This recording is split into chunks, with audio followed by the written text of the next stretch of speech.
What if the Lakers' biggest problem isn't the roster, the salary cap, or the system, but Deandre Ayton? Because one thing is undeniable.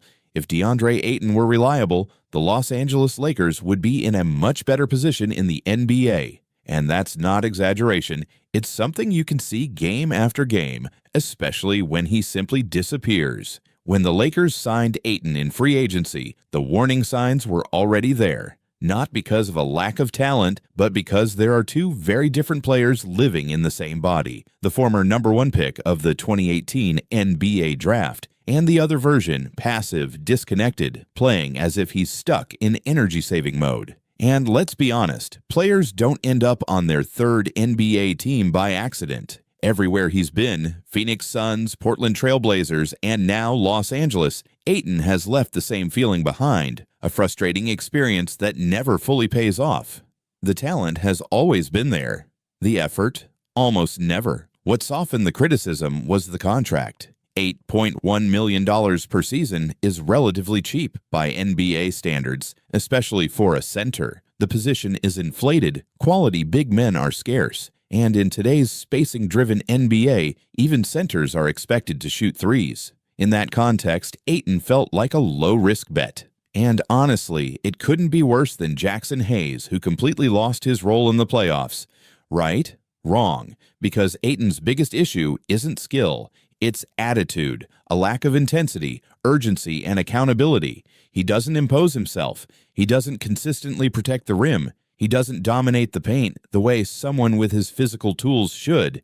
And that drives not only diehard fans crazy, but head coach J.J. Redick as well. It's nothing new to see Ayton glued to the bench in the fourth quarter, especially when the Lakers go small. The problem is that this has stopped being situational and become routine. Lately, it doesn't matter who the opponent is, Ayton sits. He doesn't inspire trust. He doesn't defend with effort. He doesn't attack with aggression. He struggles against basic coverage, misses easy shots, and keeps missing.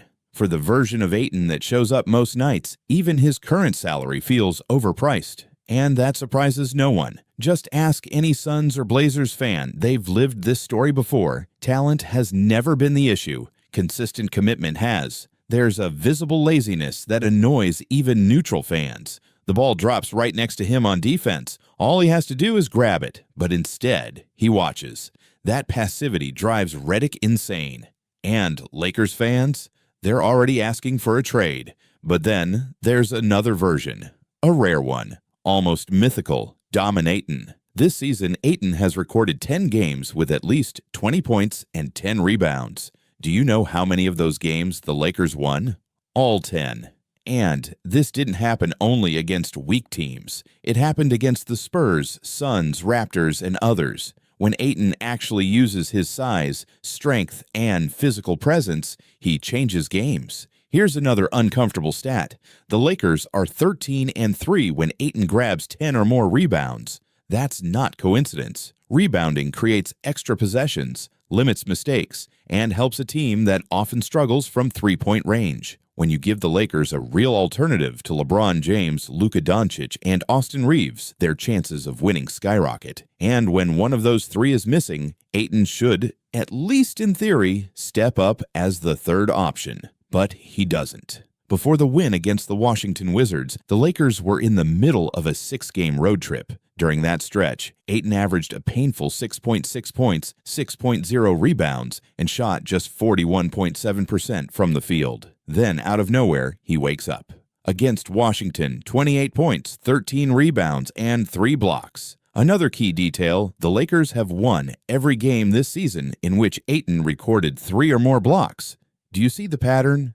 This isn't about talent. It never was. It's about effort. Deandre Ayton is not reliable, but Ayton, that version can change the Lakers' future. The problem is, no one knows when or if he'll show up again.